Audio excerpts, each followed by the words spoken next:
Buongiorno, everybody. Glad you're here joining me today in my kitchen. Got a nice little recipe for you guys. It's not really a recipe. This is called cooking.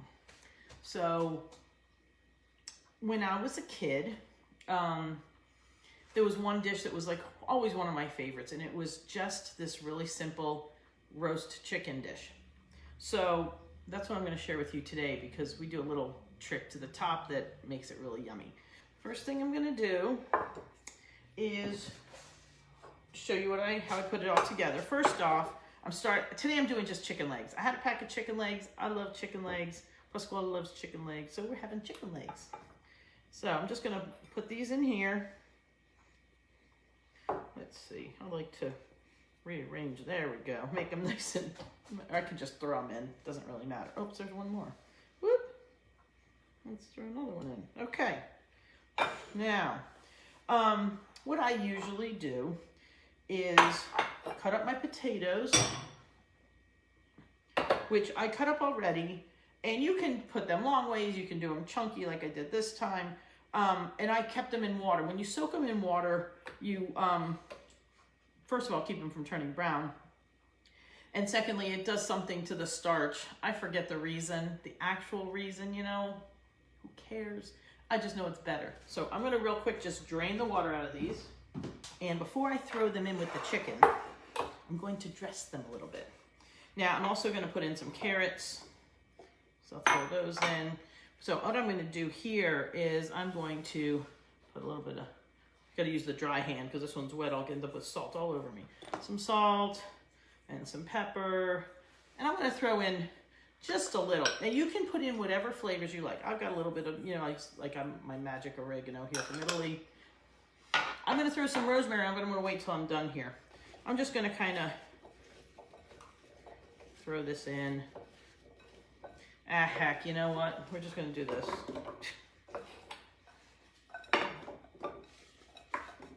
There we go. This is one of those simple quickies that is always good.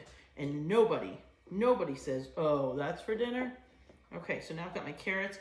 Now I have today, just because I have them, I've got, you know, usually I just do this with potatoes actually, but I had some carrots that were kind of needed to get used up. So, and I have some of these little mini peppers.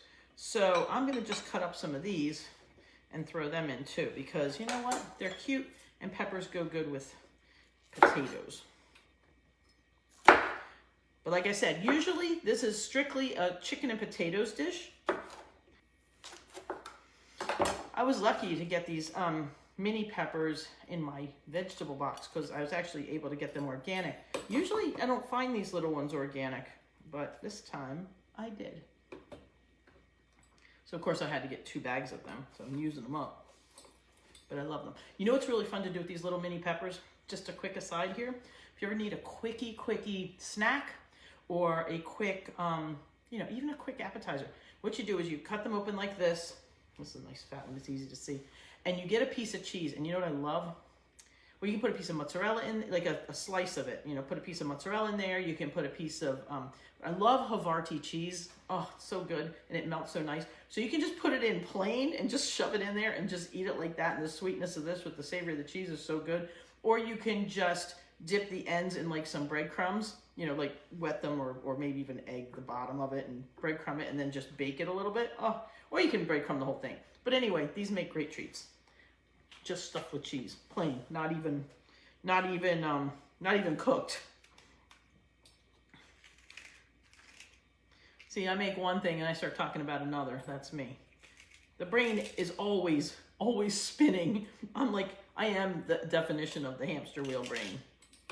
Okay, I think that's probably good enough. There we go. All right, so now what I'm gonna do is set this aside for a minute. I'm going to show you the special topping. So you know me, I make my own breadcrumbs. So I did these earlier.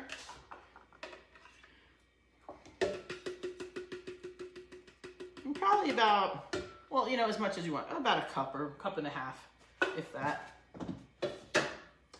And we're gonna put in some Romano cheese. You can do it with or without the cheese. I just love the cheese. So we're just gonna put in like, I don't know, a couple tablespoons, quarter cup maybe. And we are going to chop up a little parsley.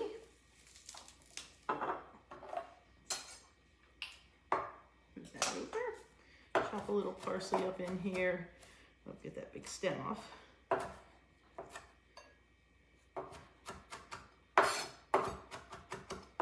I love fresh parsley. I guess you guys all know that. Those of you who watch me all the time anyway. Okay, so we've got this nice chopped parsley. And then it's up to you. You can throw in some, I mean, I can throw some onion in there. I'm not going to today. I'm not in an onion mood. But I'm going to throw in a little bit of, I have some dried thyme here that I've been hanging on to. Thyme's a nice one, especially when, you buy it fresh. And when you buy it fresh and you don't use it all, stick it in a little vase and just let it dry out. And then you can just do what I did. Just kind of, pull the little leaves off, and you have nice thyme flavor.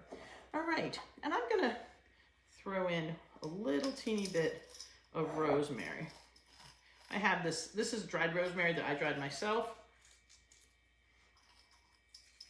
Oh, so good. Okay, put that there. Now, just gonna mix this up. I did put a pinch of salt. I'm going to put a little more. I think I put the salt on the other stuff. Black pepper. Now, if you want to put hot pepper flakes, you can do that too. Just mix this up. You'll know it's good when you can smell it. Oh, you can smell some of those herbs, the cheese. I'm going to put a smidge more cheese.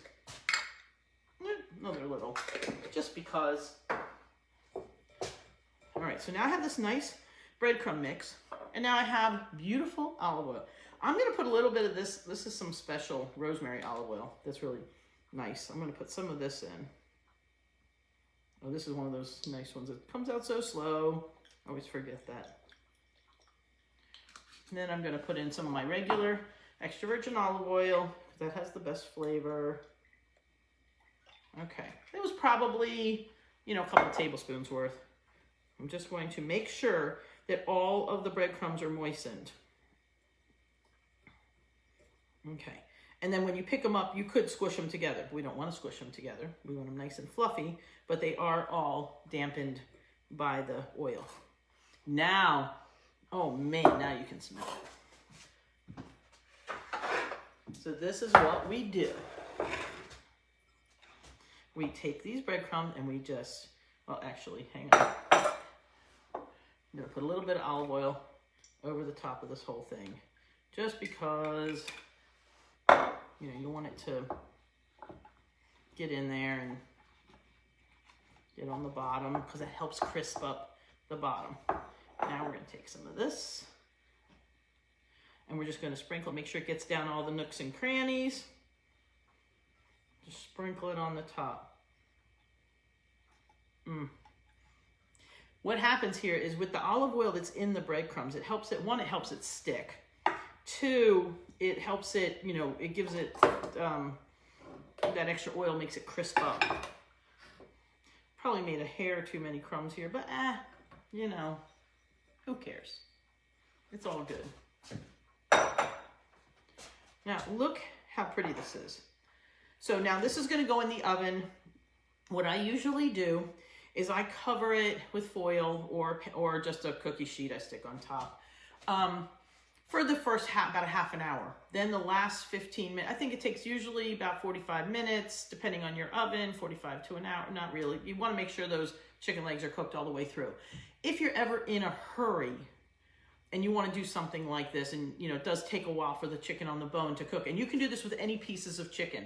I definitely recommend the dark meat, or I recommend doing it with chicken on the bone. Don't do this with chicken breast. Chicken breast just dries out. Chicken breast is just for filleting and making little cutlets and things. It's not for baking. It gets too dry.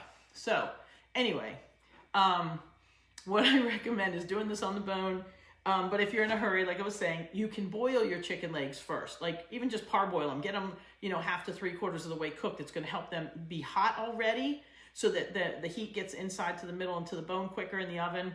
So you can do that. That's kind of a quick. And then what you do, if you boil the chicken first, then you save that water, because that's not water anymore. Now it's chicken broth. You put that in a container and you throw it in the freezer, and boom, you're ahead of the game. Then you got 2 meals. So what we're gonna do is take this, I'm gonna go put it in. Now I tend to do this on a high oven. I put it in, like, you know, never less than 375, usually 400. So just keep an eye on it. I would say 25 minutes or so, take a look at it.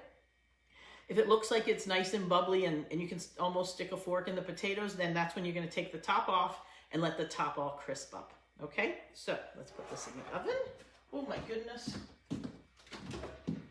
Put this.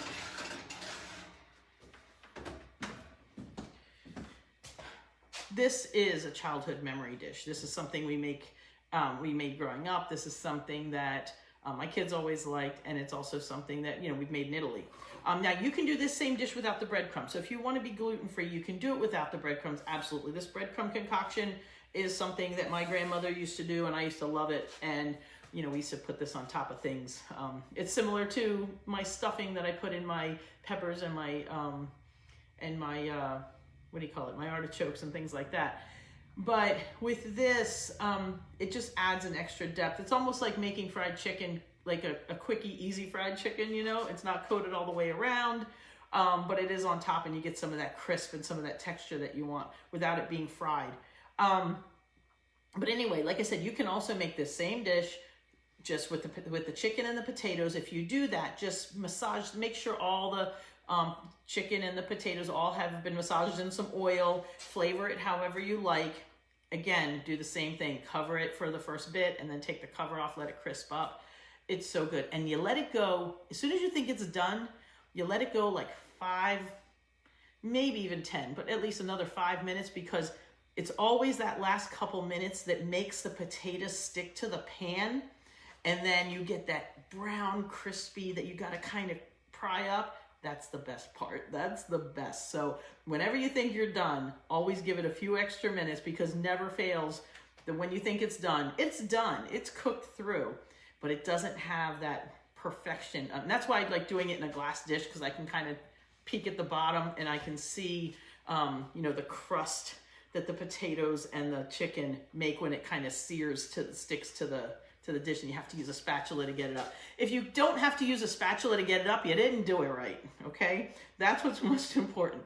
So anyway, I hope you guys enjoyed this quick little recipe. This is something that you can bring to the table fast. You know, I've been reading some stuff lately, and there was somebody online that was doing like a class on how to save this much time in the kitchen. You know what? You can absolutely do things to save time in the kitchen. But I'm telling you, embrace the kitchen, love the kitchen, enjoy the kitchen, share the kitchen, do it together. For Pete's sake, just, you know, don't rush. Enjoy the process. You know, I just love getting in there and mixing my breadcrumbs by hand, and my hands are all greasy, you know, and if I didn't have chicken on my hands, I'd probably be licking them, but, you know, anyway, there is a joy, and you have to love what you're doing. You know, if you do what you love and you love what you do, it all comes into this beautiful cycle, you know? So you tend to like things better. You tend to love things, enjoy things that you know how to do. Have you ever noticed how somebody who can't play, I don't know, chess. I can't play chess. I'm like, dumb game. But I know that if I learn how to play chess, I'm going to love it. You know what I'm saying? It's like, anytime you don't know how to do something, you tend to just brush it off as, oh, well, I don't like cooking. I don't cook.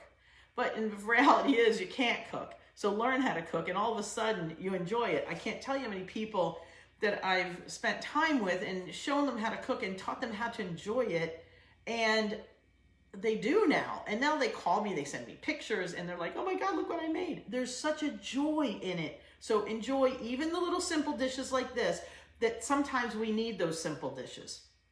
You know, this is a great second dish You know, if you're having a, say, Sunday pasta dinner, it's a great evening dish that doesn't have, you know, yeah, it's got the white potatoes in it, but it doesn't have, you're not having your heavy carbs, you're having more vegetables and you know, and proteins at night like they do in Italy. So it's a great dinner, you know, or supper. I just looked up, actually, quick segue here. I just looked up, I'm like, what the, you know, the difference between supper and dinner.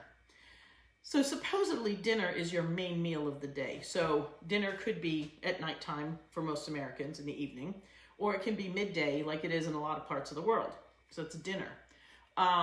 Supper can be a lighter meal at night, or some people just call dinner supper at night. So I still don't really know if there's a huge difference, but you know, in Italy, the lunchtime, the big meal is pranzo, and at nighttime, the evening meal is cena.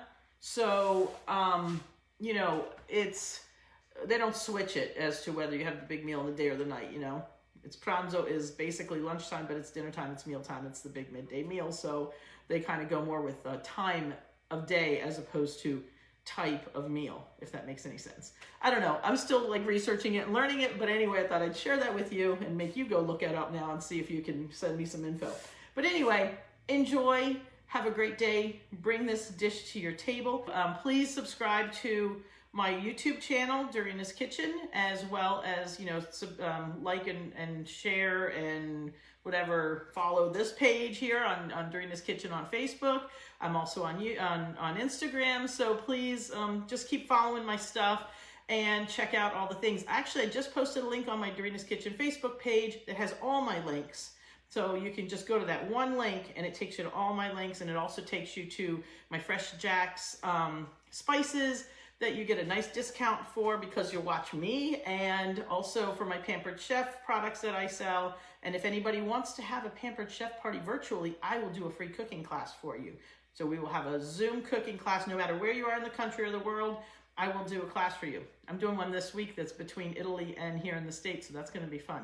So anyway, let me know. You know, I'm always here, ready for you. So, buon appetito, have a great day, and I will see you soon. Ciao. I got to kiss you with the other hand because this one's dirty. Left-handed kiss. Ciao.